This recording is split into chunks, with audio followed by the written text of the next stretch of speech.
1장 1절 우리 한 절 같이 봉독하도록 하겠습니다. 우리 다 같이 봉독합니다.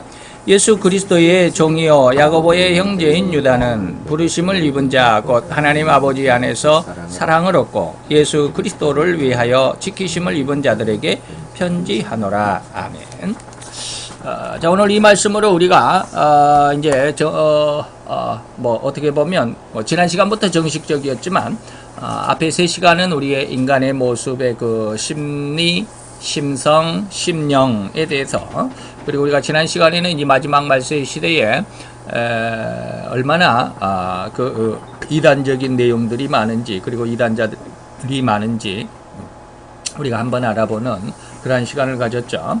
자, 우린 오늘 이 시간에는 아주 간단하게 1절의 내용에서 예수 그리스도의 종이요 야고보의 형제인 유다는 그랬는데, 예수의 종이라는 말 앞에서 예수라는 말을 잠깐 살펴보고 오늘은 마치도록 하겠습니다. 먼저 유다서를 한번 들춰볼 텐데, 저자는 누구예요? 이 책을 쓴 저자는 유다입니다. 유다인데, 유다 쓰니까 유다죠. 유다가 썼으니까 유다서인데, 예수님의 제자의 유다가 2명이나 있습니다.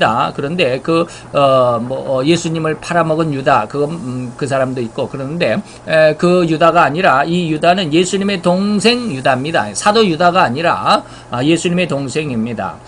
그 다음에 이것이 언제 기록이 됐느냐 하면 기원 후 서기 그러죠. 기원 후 67년경에 썼습니다. 목적은 뭡니까? 이단자 몇이 가만히 교회 안에 이 복음 안에 들어와서 성도들에게 단번에 주신 믿음을 이제 나중에 살펴보도록 하겠습니다. 일반적인 믿음과 일반적인 구원에 대한 믿음과 단번에 주신 믿음이 어떻게 차이가 있는지 저도 처음에는 굉장히 구분을 하기가 힘들었는데, 가만히 몇 번 더 읽어보고 더 생각하다 보니까 이게 그거구나 이제 깨닫게 됐어요. 그래서 단번에 주신 믿음의 도는 진리도자죠. 진리를 위하여 힘써 싸우라는 말씀이 바로 목적입니다.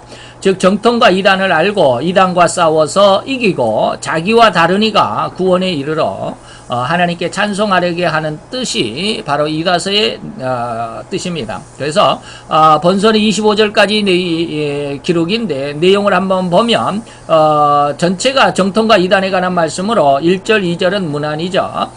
정통의 종 유다가 정통이 신자인 부르심을 입은 자들에게 전한 축복이라고 말하겠고요. 3절, 4절은 목적입니다. 이 유다서를 쓴 목적, 정통의 도, 진리는 뭐냐면 단번에 주신 믿음의 도를 받은 성도들에게 이단인 가만히 들어온 사람들과 힘써 싸워야 한다. 이것이 목적이죠.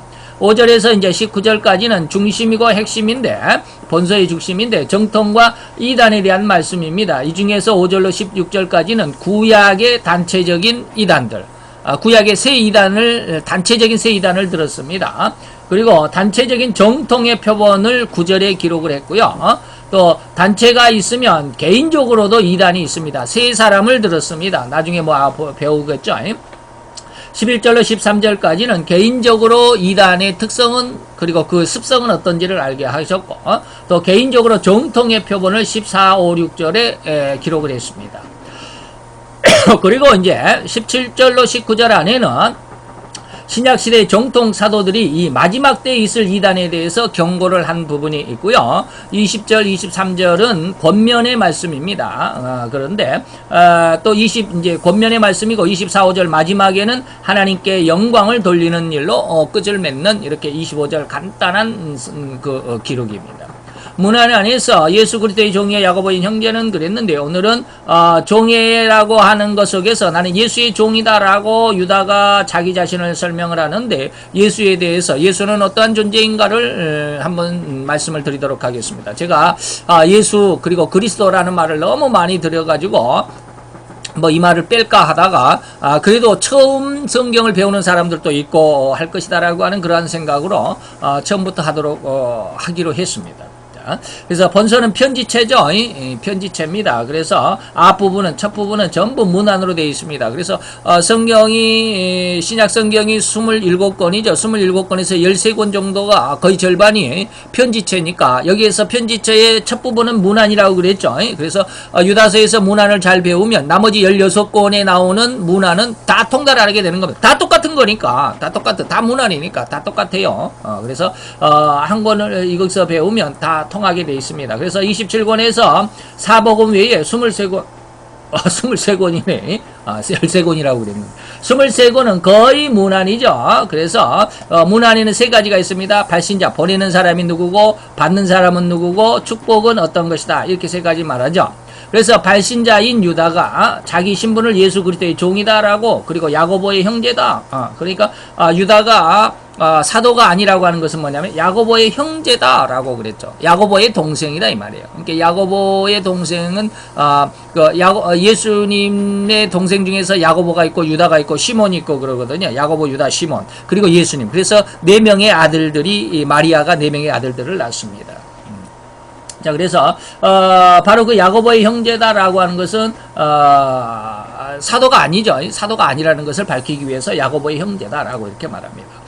예수 그리스도의 종이다라고 했는데 이것은 하나님의 사명을 받은 인간과 또 자기 관계를 의미하죠. 그래서 유다가 자기를 소개한 것은 마치 어느 나라의 사신이 다른 나라에 갔을 때 그 나라의 자기 신분을 제시함과 같은 것이죠. 그래서 본서를 정확히 하려면 유다가 자기 소개한 말씀을 잘 이해해야 합니다. 자, 나는 예수의 종이다, 예수 그리스도의 종이다라고 했을 때 예수라는 말은 뭐예요? 영어로는 지저스, 헬라어로는 익두스 그럽니다. 익두스. 익두스라 그러죠. 크리스토스 그러는데 익두스는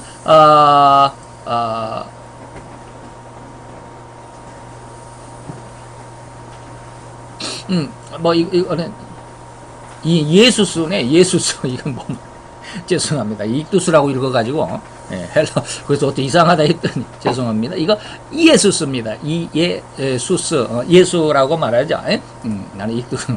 자, 주의 사자가 의인, 다시 말하면 예수님의 육신의 아버지, 의부이죠. 육신의 아버지인 요셉에게 나타나셔서 네가 이제 결혼은 안 했지만 정혼한 여자인 마리아가 임신을 했는데 그 아기가 나면 거룩한 아이기 때문에 이름을 예수라 해라. 그래서 아기의 이름을 지어준 것이죠. 그게 바로 예수라는 이름입니다. 예수의 이름의 뜻은 뭘까요? 마태 1장 21절에 나왔습니다. 네가 아들을 낳을 것이니 이름을 예수라 해라. 이것은 그가 자기 백성을 저희들의 죄에서 구원할 자다라고 이렇게 말씀했죠. 유다가 예수의 종이라고 하는 것은 어떠한 뜻이냐면 자기가 어느 나라 어떠한 사람의 종이 아니라 인류를 자기 백성으로 삼고 있는, 그리고 그 인류를 자기 백성으로 삼으면서도 그 인류를 구원하되 자기들의 죄에서 구원하실 그분 예수의 종이다. 나는 어느 나라의 종이 아니야. 제가 안타까운 사람들이 요즘에 몇 명 있어요. 물론 정치적인 이야기다라고 말할 수도 있지만 박근혜 대통령이 비서실장을 한강옥 씨라고 하는 사람을 비서실장을 세웠어요. 이번에 국정조사에서 어떠한 한모 국회의원이 굉장히 질타를 하더라고요. 당신은 김대중 대통령 당시에 비서실장을 한 사람인데 이렇게 다 허물어져가는 박근혜 대통령의 그 비서실장으로 앉아 있다라는 게 너무 참 서글프다. 저도 참 안타까워요. 그리고 지금 국무총리가 대통령 권한대행을 하고 있는 황교안 총리가 있는데, 황교안 총리가 있을 때 박근혜 대통령이 총리 내정을 한번 했죠. 김 누구라고 하는 사람을 내정을 했는데 아직도 그 사람은 내정자로 돼 있죠. 박근혜 대통령이 이제 권한이 정지됐음에도 불구하고 그 사람은 당신이 총리를 맡아주십시오라고 박근혜 대통령이 요구를 했을 때 그걸 거부를 했어야 돼요. 제가 처음부터 그랬어요. 처음부터 제가 그 말을 했어요. 거부를 했어야 돼요. 그런데 그거 지명을 받아갖고 자기가 총리도 아니면서 총리 내정자라고 지금까지 며칠 한 4, 50일 있었는데 지금 아무것도 아니잖아요. 이미 총리는 대통령 권한대행으로 황교안 총리가 있고 자기는 아무것도 아니잖아요. 참 그런 부끄러운 일이죠. 어떻게 보면 창피스러운 일인데 참 그런 사람들이 많아요. 지금 국무위원 중에 무슨 뭐죠? 어저께 박근혜 대통령이 탄핵을 받기 바로 직전에 어떤 사람 또 하나 조 누구를 조모 씨를 국무위원 그 무슨 자리 하나 민정수석으로 지명을 했는데 그것도 참 박근혜 씨의 계열이니까 뭐 어떨지는 모르지만 그 사람도 참 안타깝죠. 이렇게 하죠. 나는 사람의 종이 아니다라고 하는 겁니다. 지금 유다는 뭐냐면 나는 어느 나라의 종이나 어떠한 사람의 종이 아니라 예수님의 종이에요. 근데 예수님은 어떤 사람이요? 온 인류를 자기 백성으로 삼고 있고, 그리고 이 백성을 구원하는데, 그 백성들이 지은 죄에, 백성들이 자기 스스로의 죄 가운데 있는데, 그 죄에서부터 구원할 자라고 하는, 이 어마어마한, 인류를 구원하는 구세주의 종이다라고 하는 것이죠. 나는 사람의 종이 아니야. 인류의 종이야. 라고 이렇게, 인류를 구원하신 구세주의 종이야라고 자기가, 바로 자기 자신을 이야기하는 것이죠. 그래서 이러한 어떠한 그 자기 자신감을 가지고 있으면 세상에 정치판에 들어가지 않아도 권세를 얻지 않아도 하나님의 그 능력 안에서 당당할 수가 있겠죠. 이건 뭐냐면 온 인류의 왕인 하나님이 인간의 몸을 입고 오시고 그래서 세상에 오신 그가 바로 예수이신데 온 인류의 참되고 완전한 구원을 이루실 분입니다. 그런데 인간들은 이 구원을 어디에서 찾으려고 그래요? 정치를 통해서 찾으려고. 경제를 통해서 교육을 통해서 찾으려고 하는데 이것은 뭐요? 불가능할 뿐이다. 온 인류가 죄에서 해방될 때만이 이것이 바로 참된 구원, 완전한 구원, 참되고 완전한 구원이다. 죄에서 해방되는 것만이 구원이다 라고 하는 것이죠. 뭐 정치를 잘해가지고 뭐 돈을 말게 경제적으로 부강하게 나라를 한다고 그래서 부강한 나라 실업률을 없앤다 그래서 구원이 되는 게 아니죠. 그래 교육을 잘하고 뭐 대학교를 많이 세우고 뭐 유치원 교육을 잘 하고 뭐 그렇게 해서 구원되는 게 아니죠. 인류의 죄를 속죄하고 구원하실 그것이 인류의 완전한 구원이고 이것은 오직 예수밖에 없다라고 하는 것을 꼭 기억을 해야 합니다. 인류의 모든 고통과 사망은 어디에서부터? 죄에서부터 비롯된다라고 하는 것이죠. 이 죄를 없애하기 전에는 인간에게 진정한 구원이 없습니다. 그러죠. 우리가 지금까지 보더라도 뭐 새누리당이 잘못하니까 그러면 민주당이 한번 정권을 정권을 잡으면 나라가 잘 되겠느냐? 안 되죠. 민주당이 또 정권을 잡다가 또 안 되니까 또 새누리당으로 나오고 또 안 되니까 또 국민의당이 나오고 막 그러잖아요. 절대로 사람은 변하지 않습니다. 이름이 바뀌어서 새누리당이 있다가 뭐 민주당이 있다가 뭐 국민의당이 있다가 뭐 그래도 그렇게 변한다 할지라도 사람은 변하지 않습니다. 그래서 그 사람이 그 사람이요. 그렇기 때문에 죄를 없이 하기 이전에는 인간에게 진정한 구원은 없다.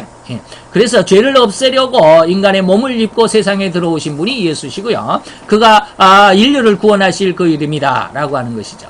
그래서 인류 역사상 유심론적인 종교, 다시 말하면 기독교 외에 어떠한 마음에 나오는 우러러, 심정, 이 감정적인 종교들. 그래서 기독교 외에는, 기독교, 천주교, 유태교 외에는 전부가 다 유심론적인 종교입니다. 제가 아까 오전에 말씀드렸던 것은 뭐예요? 거짓 선지자들에 대한 종교다라고 이렇게 말을 했죠.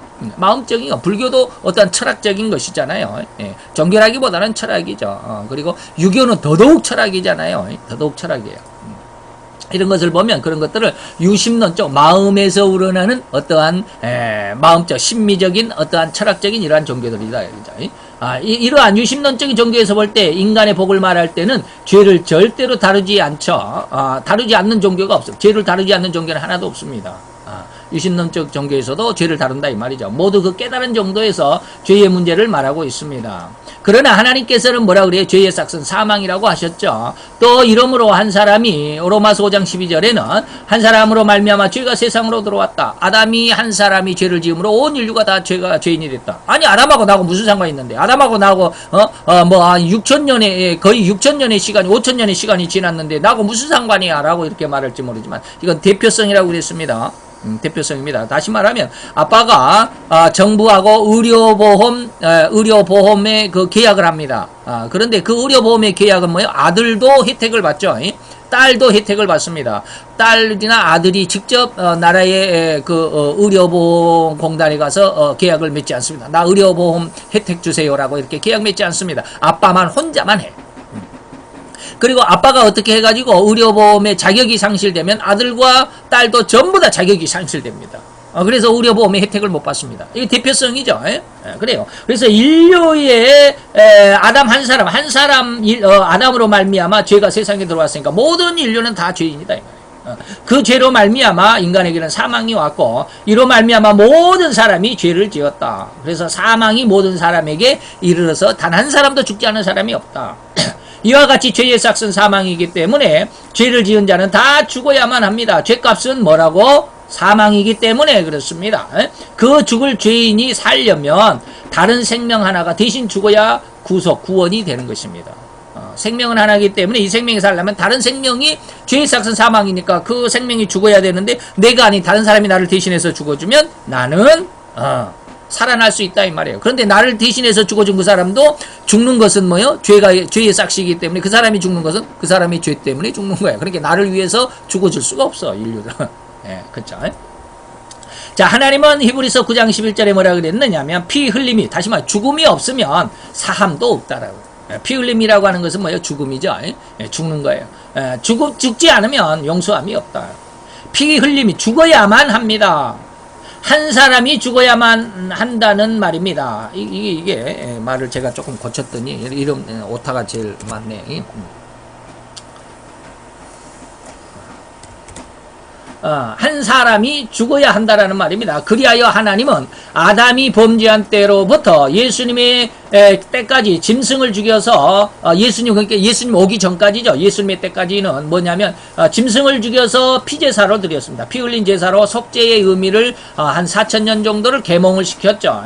예수님 오기 전까지 인류의 역사는 4,000년입니다. 예수님부터 아담부터 아브라함까지 2,000년, 아브라함부터 예수님까지 2,000년 정도의 시간이 있습니다. 그래서 예수님 이전까지 4,000년은 피제사로 드렸다. 그리고 예수가 이제 피 흘려서 죽으심으로 인해서 인류의 죄를 대신하게 되는 이 속죄의 죽음은 이제 더 이상은 피제사가 필요 없다. 이것을 믿게 하시려는 경륜을 미리 알게 하신 것이다. 피 흘림이 없은즉 사함이 없다라는 말이죠. 그리고 마가 10장 45절에는 인자 예수님이죠. 예수님이 온 것은 무엇 때문에 내가 섬김을 받으려고 하는 것이 아니라 도리어 인류를 섬겨주고 그리고 자기 목숨을 많은 사람들 온 인류를 대속하기 위한 대속물로 주려 합니다.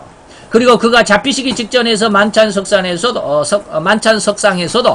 저희가 먹을 때 예수께서 떡을 가지사 축복하시고 떼어 제자들에게 주시며 가라사대 받아 먹으라 이것은 내 몸이다. 떡은 뭐요? 예수님의 몸을 상징했습니다. 그리고 또 잔을 가지사 사례하시고 기도하셨다 이 말이죠. 감사의 기도가 사례입니다. 그리고 저희에게 제자들에게 주시며 가라사대 이것을 너희가 다 이것을 마시라. 이것은 죄 사함을 얻게 하려고 많은 사람들을 위하여 흘리는 바 나의 피 곧 언약의 피다. 그러니까 떡은 뭘요? 예수님의 몸을 상징하고 또 거기에 포도주 잔은 뭘 상징해요? 우리 인류를 위하여 흘려주시는 대속의 피 언약의 피다라고 하는 것이었습니다. 그 자기 백성의 죄를 자기 백성들의 그 죄에서부터 구원하시려고 예수님이 대신 피를 흘려 죽으실 것을 미리 말씀하셨고 그리고 그 의도대로 그대로 십자가에 잡혀 죽으셨던 것입니다. 어떤 사람이 아까 지금 말씀드린 것은 어떤 사람이 나를 위해서 죽으면 내가 죄가 용서가 되는데 그 사람이 죽은 것은 그 사람 죄 때문에 죽은 것이 내 죄 때문에 죽은 건 아니야. 그렇게 나와는 상관이 없어. 자, 이런 어떤 그 논리를 잘 한번 기억을 하셔야 됩니다. 자, 어떤 사람이 다른 일을 위해 죽으려면 그 죽는 사람이 죄가 하나도 없어야 돼. 그렇지? 죄가 없어야 남을 위해서 죽어줄 수 있어. 그런데 죄가 있다면 죄가 있는 상태 속에서 내가 쉽게 말하면 내가 내 아내를 위해서 죽어줄 수 있느냐? 그렇지 않아요. 내 아내를 위해서 내가 죽어준다 해갖고 내가 죽으면 내가 내 아내의 죄를 위해서 죽은 게 아니라 죽음은 죄의 삭시기 때문에 내 죄 때문에 내가 죽는 거야. 그러니까 내 아내를 위해서 절대로 내가 대신 죽어줄 수가 없어요. 바로 그런 뜻입니다. 그런데 만약에 내가 죄가 하나도 없다면 내 아내를 위해서 죽어줄 수 있어요. 왜? 나는 죽을 이유가 없잖아요. 죄가 없으니까. 죄가 없으니까 죽을 리가 없어. 바로 예수님이 바로 그런 상태입니다. 예수님은 죄가 없기 때문에 자기 죄 때문에 죽을 이유가 없어요. 자, 이것을 지금 이야기합니다. 만일 한 가지 죄라도 있다면 다른 일을 위하여 죽을 자격이 없는 것입니다. 그죠? 자기 때문에 자기도 다른 이의 대속의 죽음이 요구되는 죄인일 뿐이기 때문이죠. 예, 성경은 로마서 3장 10절 그 다음에 시편 114편 1절 3절에 보면 의인은 없나니 하나도 인류 중에서 의인은 하나도 없어요. 인생에게 죄의 차이는 있을지 모르지만, 어떤 사람은 뭐 사기죄가 있고 어떤 사람은 살인죄가 있지, 죄의 차이는 있을지 모르지만 죄 없는 의인은 하나도 없습니다. 그죠? 모두 속죄함을 얻어야 할 위치에 있고 자기가 다른 일을 위해 죽어줄 수 있는 존재는 못 된다. 이해가 되죠? 그러므로 죄 없는 하나님이, 죄가 없는 하나님이 직접 인간의 몸을 입고 사람이 되어 오신 것은 이 온 인류의 죄를 대속하시려고 자기 몸을 버려 십자가의 죽음으로 피를 흘려 죽기 위한 대속물이 되기 위해서다.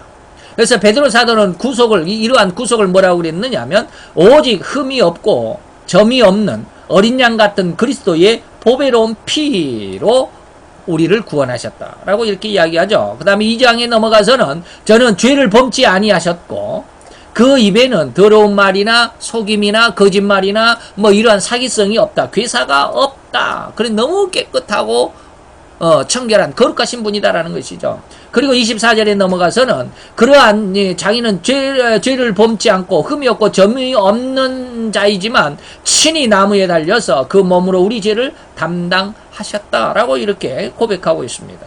예수 자신이 죄가 있어서 십자가에 죽은 것이 아니라 온 인류를 대신해서 피 흘려 죽으실 것을 위하여 그 목적을 가지고 세상에 오셨다.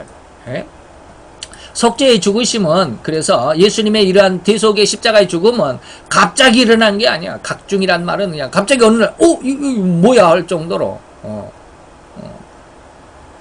이미 계획되어져 있다 이 말이죠. 아담 때부터 예수 때까지는 언약의 기간이었습니다. 구약이 4000년, 아까 아담에서 아브람까지 2000년, 아브람에서 예수님까지 2000년에서 4000년간 짐승의 피제사를 드려왔고, 예수가 오셔서 이 속죄의 언약을 완성하셨습니다. 그래서 기독교의 성경을 구약과 신약이라, 예수님 이전의 기록을 구약, 예수님 이후의 기록을 신약이라고 부릅니다. 신약은 예수께서 친히 피로서 언약을 세우실 때 하신 말씀이죠. 아까 말했듯이 저녁을 먹으니 잔도 이와 같이 하시면서, 이 잔은 내 피로 세운 새 언약이고 너희를 위하여 붓는 피의 잔이다라고 말씀하신 것이죠. 이 새 언약은 마치 어느 나라의 죄수가 임금이 아들을 낳을 때 국법에 의한 은전에 의하여 감형, 다시 말하면 우리나라에도 감옥에 있는 사람들이 성실하게 그 죄값을 잘 치르고 있으면 8.15 때 특사를 단행을 하죠. 그래가지고 형이 아직 남아있음에도 불구하고 아주 특별하게 감형을 해서 석방을 시킵니다. 뭐 추석 때, 뭐 또 연말 때, 뭐 그러죠. 그런 날에 우리나라에도 이러한 특전이 있습니다. 이게 바로 은전이죠. 국법으로 은전을 감행해서 죄를 사해준다 이 말이죠. 이렇게 특사를 받아서 추록함과 같죠. 이것이 바로 뭐야? 새 언약이다. 하나님의 독생자가 이 세상에 탄생하시고 온 인류의 속죄를 위하여 죽으심으로 누구든지 자기 죄를 회개하고 그의 죽으심이, 예수님의 십자가의 죽음이 내 죄, 자기의 죄값을 담당하신 것이라고 믿으면, 다시 말하면 회개하고 복음을 믿으면, 아무리 그 자신의 죄가 주홍같이 더럽고 진홍같이 추악하다 할지라도 이것을 눈보다도 양털보다도 더 희게 씻어주시고 과거의 죄를 다시는 기억지도 아니하신다라고 용서하신다라고 했습니다. 이 언약은 사람들이 억지로 만든 것이 아니라 뭐요? 하나님이 친히 약속하신 언약입니다. 하나님이 약속하신, 하나님은 변개함이 없기 때문에 이 약속은 반드시 이루어진다. 속죄는 한 사람이 피를 흘려 죽어야 하고 죄가 하나도 없는 이가 또한 죽어야 합니다. 또 한 가지 중요한 것은 그가 억조 장생, 다시 말하면 예수님이 한 사람이 죽었으면 한 사람만 구원을 받는 게 아니라 예수님은 이 온 인류가 아담으로부터 이 세상 예수님이 재림할 때까지 세상에 많은 사람이 태어나고 죽고 수없이 많은 수십억이 수백억이 태어나고 죽을 사람들, 이 인류를 억조 장생이라고 부릅니다. 이 억조 장생을 다 대신할 만하냐 이 말이에요. 예수님의 피가 한 사람만을 위한 죽음이냐 아니면 억조 장생을 대표할 만한 분이냐, 바로 억조 장생을 다 구원하고도 남을 만큼 큰 분이어야 한다. 예수 그리스도는 만주의 주라고 그래서 말합니다. 만왕의 왕이라고 말합니다. 그는 삼위일체 되시는 참 하나님이라고 말합니다. 요한일서 5장 20절, 마태 1장 23절. 그리고 또 참 사람입니다. 참 하나님이시고 참 사람이 되셨습니다. 그리고 온 인류를 대표하십니다. 이렇게 크신 분이 바로 예수님이시죠. 하나님이시니까, 그죠? 이상과 같이 죄가 없고, 그도 온 인류를 대신할 만큼 크고, 그리고 그 피를 흘려서 인류의 모든 죄, 다시 말하면 인류의 자기 자신 죄를 구원할 자이시기 때문에 그 이름을 예수라고 하셨다. 구약과 신약 전 성경은 이 예수에 대한 말씀으로 중심을 이루고 있습니다. 유다는 먼저 이러한 예수의 종, 곧 그의 사신이라고, 사신은 뭐요? 대사이죠. 대신하고 자기 신분을 제시하였습니다. 그러므로 유다는 예수라는 그의 주인의 이름의 뜻과 같이 그가 하신 대로 모든 사람이 죄에서 구원받는 일만을 해야 하는 종이다라고 하는 것이죠. 그래서 오늘 새벽에 기도하는데 하나님께서 갑자기 그런 은혜를 주셨어요. 이 말씀을 주셨어요. 예. 나는 과연 누구의 종일까? 나는 예수의 종이라고 나 스스로가 생각하고 예수의 종이라고 목사기 때문에 예수의 종이라고 생각하는데 나는 예수를 위해서 정말로 이렇게 목숨 바쳐 일하고 있는가? 그러지 못하죠. 너무 자질구레한 거예요. 돈 때문에 고심해야 하는 돈의 종이 되죠. 명예가 없어서 세상 사람들에게 내 말이 어필도 안 되고 그러니까 뭐 아주 기가 죽고 사기가 저하되고 의기소침해지고 그럼 나는 세상의 종이 되고 그런 삶을 살고 있더라고요. 내 모습을 보니까. 애들이 잘 안 되면 애들 때문에 하나님 우리 아들은 이렇게 하고 저렇게 하고 우리 딸은 이렇게 하고 저렇게 하고 근데 너가 지금 그걸 위해서 기도할 때냐 이 말이야. 하나님 나는 어쩔 수 없이 인간의 종이지 않습니까? 그래서 오늘 새벽 기도에는 그런 걸 많이 기도했어요. 정말로 예수의 종이라고 한다면 예수의 그 이름의 의미처럼 정말로 이 세상의 그 어떤 내 가족들이나 내 아내나 내 가정의 문제를 떠나서 내 교회의 문제를 떠나서 정말로 하나님의 예수 그리스도의 그 온 인류를 위하여 대신해서 죽으신 그 의도, 왜? 인류를 구원하기 위한. 그럼 인류를 구원하기 위한 예수님의 그 삶의 목적과도 같이 나도 그러한 삶을 사는 게 예수의 종이어야 돼. 근데 우리는 수많은 목사님들이 우리나라에도 8만이 넘는다라고 하는데 8만이 넘는 이 목사들 가운데 정말로 나는 예수만을 위해서 살겠노라고 이렇게 다짐하고 기도한 사람들이 과연 누가 있겠냐. 그래서 우리나라에서 참 이 말을 하면은 어떻게 될지 모르겠지만 우리나라에서 순교자 하면 주기철 목사님이십니다. 일제시대 때 신사불참배하고 해서 진리를 지켜가겠다 해가지고 감옥에 투옥이 되고 감옥에서 결국에는 석방되지 못하고 한 차례 석방이 됐는데 다시 붙잡혀 들어가가지고 다시 석방되지 못하고 감옥에서 돌아가셨다고 그러는데 그걸 바로 이제 우리 순교자라고 그러는데 우리는 그렇게 알고 있었어요. 참 훌륭하다. 진리를 지켜가기 위해서. 근데 그 아들이 장로님이십니다. 주기철 목사님의 아들이 장로님이셔요. 그분이 자기 아버지에 대한 간증을 하는데 너무 실망했어요. 자기 아버지는 그렇게 하나님의 진리를 위해서 당당하게 돌아가신 게 아니에요. 처음에 옥고를 치르고 나와가지고 너무 힘들었답니다. 너무 옥고를 치는데 너무 힘들었죠. 얼마나 얻어맞고 두들겨 맞고. 그래가지고 겨우 어떻게 해서 이제 풀려 나와서 밥을 먹고 있는데 저녁을 먹고 풀려 나온 그날 집에서 저녁을 먹고 있는데 그 저녁 먹는 그 시간에 또다시 일본 순사가 잡으러 온 거예요. 그러니까 냅다 뒷문을 열고 부엌으로 도망가서 벌벌벌 떨고 잡혀가지 않도록 하나님 앞에 기도하더라고요.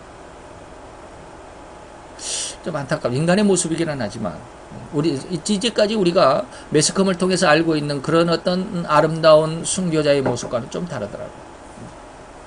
그 아들이 그 상에서 아버지랑 같이 밥을 먹고 있었어요. 자기 아버지에 대해서 너무 그렇게 우상화하지 말라라고 그렇게 이야기를 하더라고요. 우리가 생각하는 순교자의 모습도 그렇다고 한다면 우리 오늘날 살아있어서 하나님의 종이라고 나는 예수의 종이라고 하면서 목회를 하고 큰 교회를 담임하고 있으면서 우리는 얼마나 자기 욕심의 종이 되어 있는지 모릅니다. 너무 안타까워. 오늘 새벽에 하나님이 그런 말씀 무지하게 책망하셨어요. 나 자신도 너무 연약했어. 그래서 종이라고 하는 것이 뭐예요? 종은 서번트가 있고 슬레이브가 있어요. 그래서 오늘 아침에 제가 찾아봤어요. 서번트가 뭐고 슬레이브가 뭘까? 서번트도 다 종이고 슬레이브도 종이지만 서번트는 누구에게 해당이 되냐면 서번트는 자기 어떤 직책이 주어졌을 때 직책에 대해서 충성하는 사람을 서번트라고 그래요. 그러면 다 쉽게 말하면 내가 만약에 국무총리에 임명이 됐다고 하면 국무총리로서 열심히 대통령을 보좌해요. 내가 뭐 국방부 장관으로 임명이 됐다 그러면 국방부 장관으로서 대통령을 열심히 또 보좌를 해. 내가 뭐 구청의 구청장으로 임명을 받았다. 구청장으로서 그 구를 아주 평화롭게, 그리고 그 시에 대해서 또 시장에 대해서 충성을 다하는, 이것이 서번트입니다. 그래서 관직에 있는 공직자들은 전부 서번트라고 그래요. 근데 슬레이브는 좀 달라. 그래서 많은 사람들이 하나님의 종들, 목사들도 서번트라고 그러는데 서번트를 쓰는 건 아닌 것 같아요. 뭐 미니스터도 있는데 그거는 놔두고 슬레이브라는 말이 있습니다. 슬레이브는 뭐요? 노예라는 뜻이에요. 거기에 붙들린 사람들이에요. 주인에게 소속된 사람들. 그래서 목사들은 아마 서번트라기보다는 슬레이브가 낫지, 더 의미력으로 맞지 않나, 그런 생각을 새벽에 해봤습니다. 그래서 나는 예수에게 붙들린, 정말 예수의 그 인류를 위하여 자기 생명을 내놓고 인류를 구원하기 위한 그 사역, 일생을 살아갔던 그 예수님의 그 사역처럼 세상의 근심 걱정 다 뒤로 접어두고 오로지 하나님의 구원의 사역에만 근심할 수 있고 구원의 사역에만 전심할 수 있는 그런 모습이 정말로 필요하지 않을까. 이게 곧 썬다신 같은 그런 모습이거든요. 근데 썬다신이 그런 삶을 사는데 참 훌륭하더라고. 그런 삶을 사는 게 정말로 예수의 종이 아닐까. 근데 우리는 요즘에 너무 많은 것에 종이 되어 있어요. 너무 평안하려고 하고, 너무 성공하려고 하고, 너무 부유하려고 하고, 좀 더 좋은 자동차를 타고, 좀 더 큰 집에 살기를 원하고, 너무 그게 예수의 종이 아니라 인간의 종이 되고, 물질의 종이 되고, 명예의 종이 된 그런 모습을 아닌가라는 그런 책망을 오늘 새벽에 많이 받았어요. 그래서 우리는 뭐요? 죄에서 구원하는 일만을 해야 하는 종이 진정 정통적인 종입니다. 그래서 정통의 종과 이단의 종을 자기 자신만 알아요. 저는 또 보면 대충은 정확하게 짐작은 못하지만 대충은 짐작할 수 있습니다. 그래서 이러한 자기의 사명을 알고 자기를 이렇게 나는 예수의 종입니다 라고 자기를 소개한 것이죠. 그리고 그는 예수와 같이 석죄의 죽음을 당할 수는 없지만, 구세주가 될 수는 없지만 인류가 죄에서 구원 얻는 일을 위하여 충성된 죽음을 당할 각오가 되어 있다라는 의미에서 나는 예수 그리스도의 종입니다 라고 하는 자기소개입니다. 이에 대하여 요한도 요한 1서 3장 16절에 보면 예수가 우리를 위하여 십자가에서 목숨을 버렸으니까 우리도 이것을 본받아서 이 말이죠.